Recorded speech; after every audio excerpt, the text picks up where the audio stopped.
अस्सलामुअलैकुम and a very good morning from Colombo. तो आज हमारा वापसी का सफ़र शुरू होता है। श्रीलंकन एयरलाइंस की फ़्लाइट हम लेंगे कोलंबो बंदरनाइके इंटरनेशनल एयरपोर्ट से, गोइंग बैक होम कराची। तो इस सफ़र का अहवाल आपके साथ शेयर करेंगे। तो ठीक है जी, हमने उबर कॉल की थी और अभी हम एयरपोर्ट जा रहे हैं। एयरपोर्ट यहाँ से तकरीबन 36 किलोमीटर दूर है।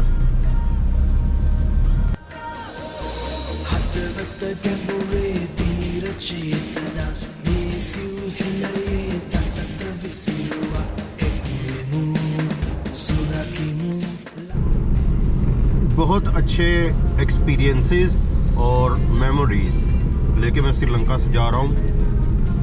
बहुत इंजॉय किया, यहाँ पे मज़ा आया।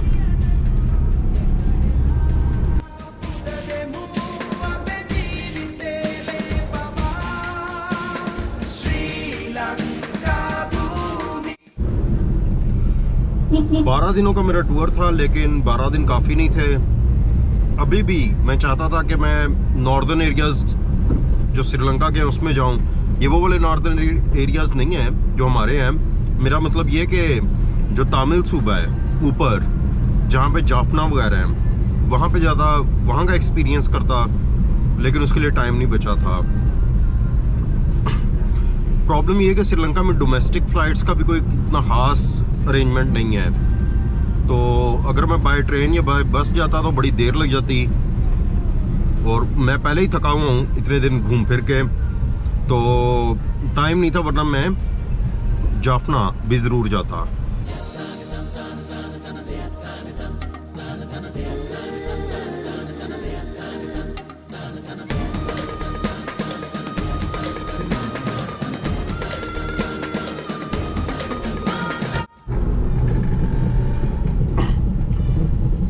तो जी मैंने कैब करवाई है, क्योंकि जब भी आपने एयरपोर्ट वगैरह जाना हो तो कैब कंफर्टेबल रहती है। दूसरा ऑप्शन मेरे पास ये था कि मैं पहले घर से सेंटर ऑफ द सिटी जाऊं, वहाँ से एक्सप्रेस कोच मिलती है, वो लेके मैं एयरपोर्ट जाऊं।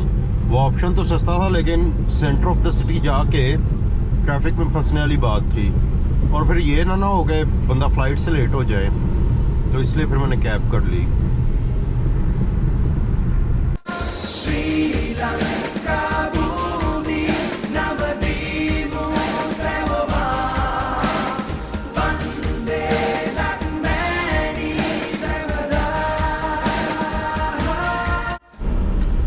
मैं काफ़ी टाइम से निकला हूँ, फिर भी देख सकते हैं कि यहाँ पे काफ़ी ट्रैफिक है।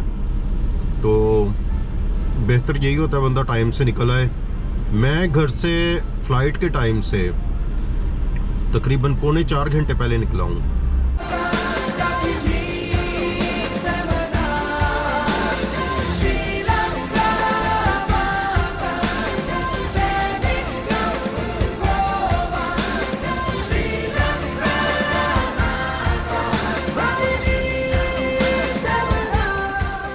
वाह, क्या ज़बरदस्त मौसम हो रहा है, कमाल नज़ारा। हम बस एयरपोर्ट पहुंचने वाले हैं।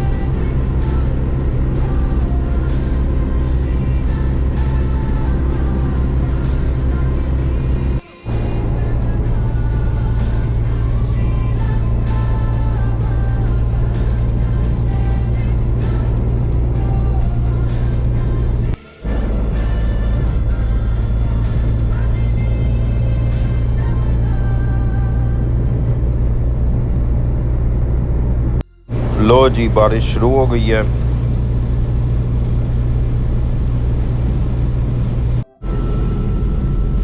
हम एयरपोर्ट पहुंच गए हैं और तकरीबन 2.5 घंटे पहले फ़्लाइट से 2.5 घंटे पहले हम एयरपोर्ट पहुंच गए हैं। तो इट्स वेरी गुड।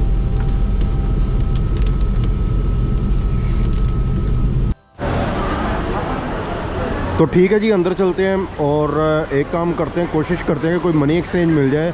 हमारे पास कुछ श्रीलंकन रुपीज़ हैं, उनके हम US डॉलर्स ले लें। ठीक है जी, घर जाने को तैयार। अच्छा, इन्होंने ये चेक इन मशीन्स लगाई हुई हैं तो इनकी वजह से क्विकली चेक इन किया जा सकता है, इसकी वजह से काफ़ी टाइम बचेगा। तो ठीक है जी, ये मशीन ही यूज़ करते हैं हम। तो जी यहाँ पे मैंने करेंसी एक्सचेंज कराने की कोशिश की है। मेरे पास तकरीबन 2100 रुपये श्रीलंकन करेंसी है, और वो कहता जी कि 1000 रुपीज़ तो उसका वो हो जाएगा, कमीशन हो जाएगा। तो मैं कहा यार अगर 1000 रुपीज़ उसका कमीशन हो जाएगा तो फिर मुझे किस चीज़ का फ़ायदा है। तो वो कहता है कि ये बेहतर है कि आप कोई चीज़ वगैरह ख़रीद लें। तो ठीक है जी, हम देखेंगे कोई चीज़ वगैरह मिल जाए। ये ड्यूटी फ्री एरिया है, लेकिन माशाल्लाह ये अपने मुल्क की ही करेंसी नहीं ले रहे। तो ये कह रहे हैं कि जी डॉलर्स में पे करें। तो बस ठीक है, फिर मैं पैसे रख लेता हूँ।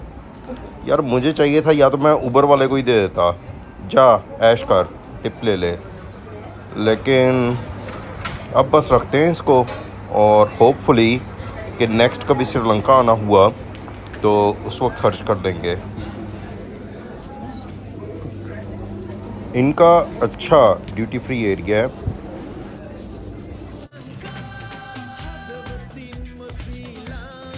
ठीक है जी, मैं देखता हूँ कि यहाँ पे कोई मुझे लाउंज वगैरह मिल जाए। लाउंज में जाते हैं, जाके वहाँ पर रिलैक्स करते हैं और कुछ खाना पीना करते हैं साथ।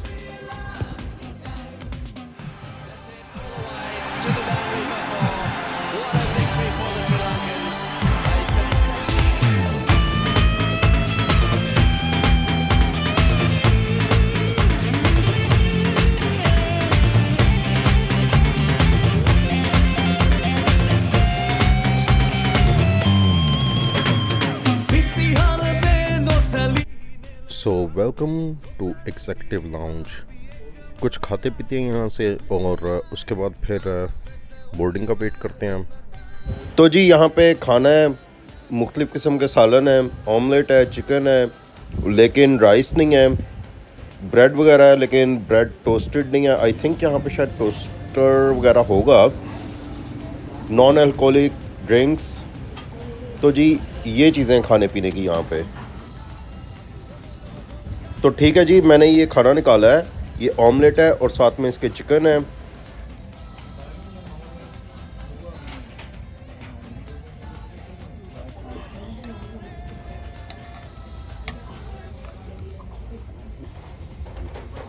टीवी पे स्टार स्पोर्ट्स लगा हुआ है, और स्टार स्पोर्ट्स पे 2011 के वर्ल्ड कप की हाइलाइट्स हैं, इंडिया वर्सेस पाकिस्तान। तो बस वो देख रहा हूँ, साथ साथ टाइम पास कर रहा हूँ। आदिल तनवीर भाई ने मशवरा दिया था कि मीज़ान बैंक का ये ख़ास एक कार्ड है, वो बनवा लूँ। तो उस कार्ड की वजह से मुझे दुनिया जहाँ के 900 एयरपोर्ट्स पे लाउंज की फ़ैसिलिटी हासिल है। तो ये बहुत ज़बरदस्त एडवांटेज है। इस कार्ड की फ़ीस तकरीबन 17,000 रुपये है, लेकिन अगर आप फ्रीक्वेंट ट्रैवलर हैं, आप मुख्तलिफ़ एयरपोर्ट्स पे लाउंज एक्सेस कर सकते हैं। ये बहुत बड़ा एडवांटेज है, क्योंकि 17,000 रुपये आप पे कर रहे हैं, लेकिन अगर आप 4 दफ़ा भी लाउंज यूज़ कर लें, खाना पीना कर लें, तो यकीन करें कि वो जो एयरपोर्ट पे इतना महंगा खाना मिलता है ना, वो उसी में पैसे पूरे कर देगा। उसके अलावा जो आप ऊपर इस्तेमाल करेंगे उसका आपको फ़ायदा है। और इसका ये भी है कि पाकिस्तान में भी बहुत सारे आउटलेट्स पे, ख़ास तौर पे रेस्टोरेंट्स में, इस कार्ड पे डिस्काउंट मिलता है। वैसे तो बैंकल हबीब वगैरह के भी कार्ड हैं, लेकिन सबसे बेस्ट मीज़ान बैंक का ये डेबिट कार्ड है। तो ठीक है जी, इधर बैठे हैं, बोर्डिंग का वेट कर रहे हैं, और जब टाइम हो जाएगा तो फिर हम बोर्डिंग के लिए चले जाएंगे। असल में बात ये है कि आज मैं थोड़ा थका हुआ हूँ, रात को नींद मेरी ठीक से पूरी नहीं हुई, और ओवरऑल इतने दिनों की ट्रैवलिंग की भी थकान है। तो इसलिए बस मैं थोड़ा स्लो हूँ, टायर्ड। ये जो बिल्कुल सामने वाला त्यारा है, ये वाला, आई थिंक ये वो त्यारा है जो कि आते हुए कराची से कोलंबो हमें लेके आया था। कोलंबो एयरपोर्ट का खूबसूरत नज़ारा।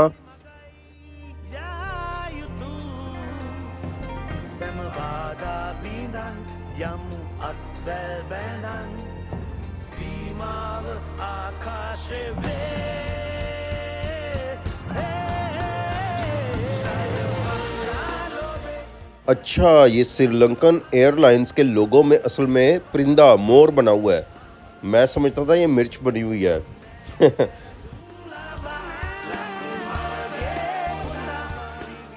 ठीक है जी, हम चलते हैं क्योंकि बोर्डिंग स्टार्ट हो गई है। यार टाइम गुजरने का पता ही नहीं लगा, 40 मिनट इतनी जल्दी गुजर गए। ठीक है जी, सिक्योरिटी से गुजरते हैं और बस लेके हमें आगे जाना होगा क्योंकि फ़्लाइट कराची पाकिस्तान जा रही है, तो इसलिए ज़ाहिर सी बात है कि पाकिस्तानी मुसाफिरों की इसमें अक्सरियत है। श्रीलंकन मुसाफिर होते हैं लेकिन बस 2-3 ही होते हैं वो।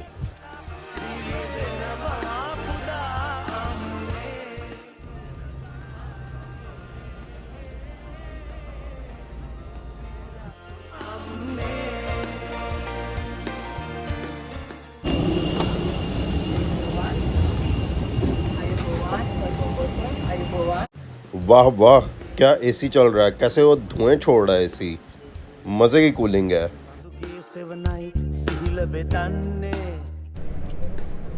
So welcome on board Sri Lankan airline UL 183। All set, seat पे बैठ गया हूँ, सेटल हो गया हूँ और अब तक का impression, nice cabin crew, air hostesses जो कि बहुत ज़्यादा प्लेजेंट हैं, चेहरे पे उनके स्माइल है, अच्छे से वो वेलकम कर रही हैं पैसेंजर्स को, तो वो एक पॉजिटिव है। लेकिन सीट कोई इतनी कंफर्टेबल नहीं है, तो ये थोड़ा सा एक नेगेटिव पॉइंट है। और कूलिंग शूलिंग मस्त हो रही है जहाज़ में, मुझे कंबल की ज़रूरत पड़ेगी। इस प्लेन का टेल नंबर 4RMRE है और इस प्लेन की एज 17.5 साल है। सबसे पहले 2006 में इसे इंडियन एयरलाइन दक्कन एयर ने इस्तेमाल करना शुरू किया था, जब ये बिल्कुल ब्रांड न्यू प्लेन था। उसके बाद 2008 में किंगफिशर रेड एयरलाइन ने इसको इस्तेमाल करना शुरू किया। 2012 में महिंद्रा श्रीलंका एयरलाइन ने इसको यूज़ करना शुरू किया और 2016 से ये जहाज़ श्रीलंकन एयरलाइंस के इस्तेमाल में है। और सीट कन्फिग्रेशन आप देख सकते हैं 3x3। प्लेन की कंडीशन को इतनी ख़ास मज़े की तो नहीं है, लेकिन this is what you can expect. ज़्यादा लंबी फ़्लाइट नहीं है तो इट्स ओके। ये सीट्स की कंडीशन है, बस इट्स जस्ट ओके, एवरेज। अगरचे सीट को इतनी ज़्यादा कंफर्टेबल तो नहीं है, लेकिन बस 3 घंटे का ये ट्रैवल है, तो आई होप कि सब ठीक रहेगा। और बाकी ये है कि मैं खुश हूँ, I am happy because I am going home. Okay, so लू का रिव्यू कर लेते हैं, टॉयलेट का रिव्यू। तो जी बस नॉर्मल सा लू है, सफाई वगैरह ठीक है, स्मेल्स ओके, कोई स्मेल वगैरह नहीं आ रही, और clean basic toilet, that's all we need. देख रहे हैं आपके थोड़ा सा पुराना है और यहाँ पे भी आपको कुछ मार्क्स वगैरह नज़र आ रहे हैं, लेकिन अब इतना पुराना जहाज़ है, तकरीबन 17.5 साल पुराना जहाज़ है, तो अब वो इतनी वेयर एंड टेयर तो उसमें होगी। एनीवेज़, जो प्राइस आप पे करते हैं उसमें आपको एक प्लेन पे सीट मिलती है, एक अच्छा मील मिलता है, और बस हमारा कंसर्न ये है कि खैर खैरियत से ये हमें हमारी मंजिल तक पहुंचा दे। कोई इन फ्लाइट एंटरटेनमेंट वगैरह कोई चक्कर नहीं है, और जहाज़ भी थोड़ा सा पुराना है, थोड़ा सा पुराना नहीं है, काफ़ी पुराना है, लेकिन मेरी मजबूरी है। मेरे लिए सबसे बेस्ट ऑप्शन यही था, क्योंकि ये डायरेक्ट फ़्लाइट है, डायरेक्ट फ़्लाइट बहुत आसान हो जाती है। अब अगर इसकी जगह मैं कोई गल्फ़ की एयरलाइन लेता, फ़्लाई दुबई वगैरह लेता, फ़्लाई दुबई का तो ये हिसाब था, वो पहले कोलंबो से मालदीव जा रही थी और मालदीव से फिर आगे उसने दुबई जाना था, वहाँ पे फिर उसका स्टे था, और उसके बाद उसने वहाँ से आगे कनेक्टिंग फ़्लाइट कराची जानी थी, तो वो तो बहुत लंबा, बहुत टायरिंग प्रोसेस हो जाता। और लास्ट टाइम सबसे इकोनॉमिकल श्रीलंकन एयरलाइन की ही टिकट थी, और फ़्लाई दुबई महंगी हो गई थी। पहले उसकी प्राइस कम थी लेकिन बाद में उसकी फ़्लाइट भी महंगी हो गई थी, क्योंकि डिमांड एंड सप्लाई का चक्कर होता है।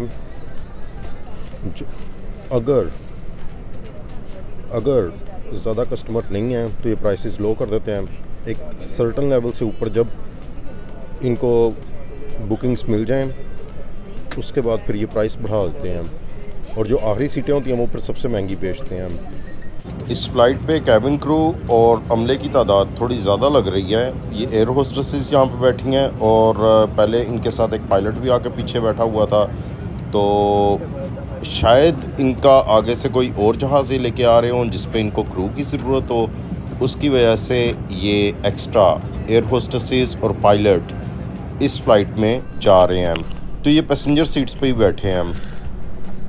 12:20 इसका डिपार्चर टाइम था, लेकिन ऑलरेडी 12:40 हो गए हैं और ये मुझे लगता है 12:45 12:50 तक ये फ़्लाइट डिपार्ट करेगी। तो वी आर लेट, लेकिन आई होप के ऑन द वे ये जो देर हुई है उसको ये कवर कर लेंगे और हम टाइम से पहुंचेंगे। जब कराची से आ रहे थे वो वाली फ़्लाइट तो ऑन टाइम थी। एक दफ़ा फ़्लाई दुबई में मेरे साथ हुआ था कि डिपार्चर टाइम से तकरीबन 1 घंटा पहले उन्होंने सारे पैसेंजर बिठा लिए थे और डिपार्चर टाइम से 15 मिनट पहले ही वो फ़्लाइट चल गई थी। उस वक्त मैं बैरूत से दुबई जा रहा था, पिछले साल की बात है। Take off time.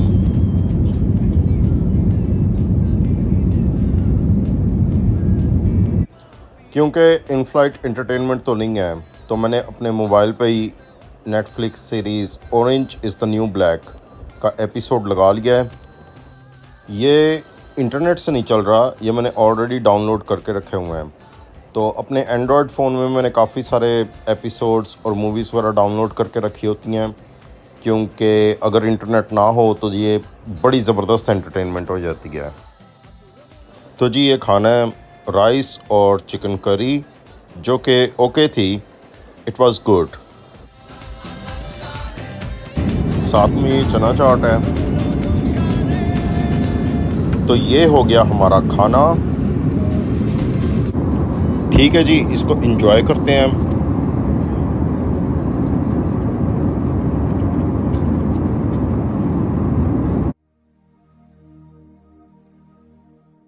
तो जी हमारी फ़्लाइट एज़ नॉर्मल जा रही है।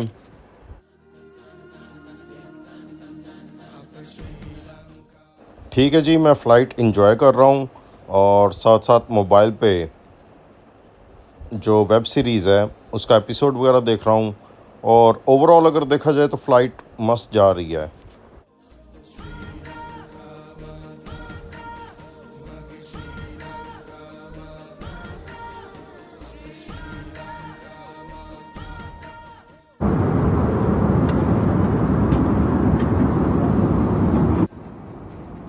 तो जी ठीक है, हम लोग लैंड करने वाले हैं कराची में। तो तमाम विंडोज़ ओपन कर दी गई हैं। मैं काफ़ी खुश हूँ कि घर वापस आ रहा हूँ। और दूसरी बात ये कि ये वाला सफ़र, ये वाली फ़्लाइट निस्बतन आसान थी, 3 घंटे डायरेक्ट।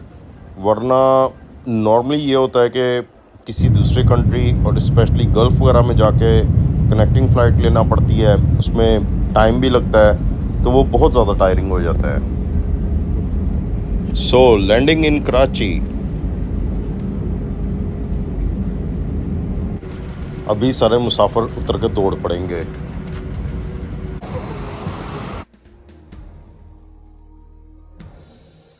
ठीक है जी, खैर खैरियत से कराची पहुंच गए। Happy happy.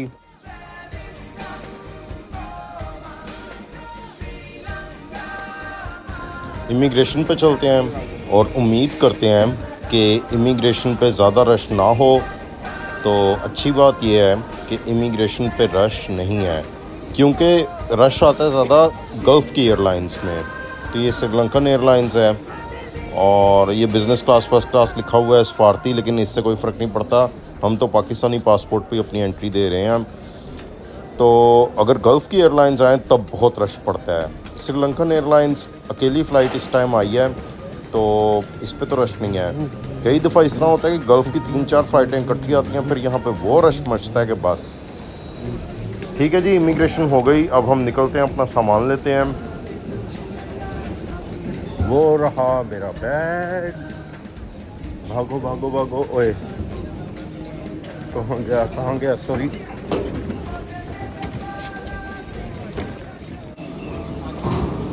ठीक है जी, बैग मुझे मिल गया और अब हम चलते हैं बाहर और बाहर जाके लेते हैं कैब और घर जाते हैं।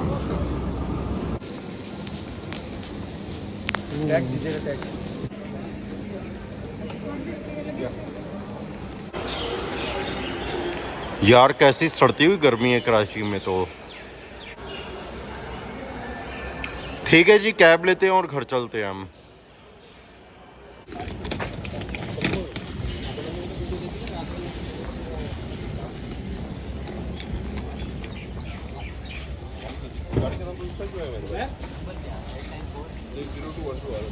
काफ़ी आगे वाली कैब है मेरी, तो ठीक है जी, हम जाते हैं उधर।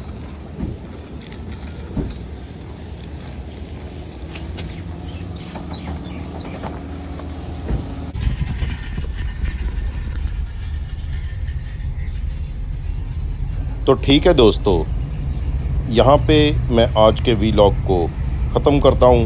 उम्मीद है कि आपको मेरा ये फील्ड ट्रिप, फील्ड रिपोर्ट पसंद आई होगी। अगर आपको वीडियो पसंद आई है तो लाइक कीजिए, सब्सक्राइब कीजिए और बेल का आइकॉन दबाइए। शुक्रिया।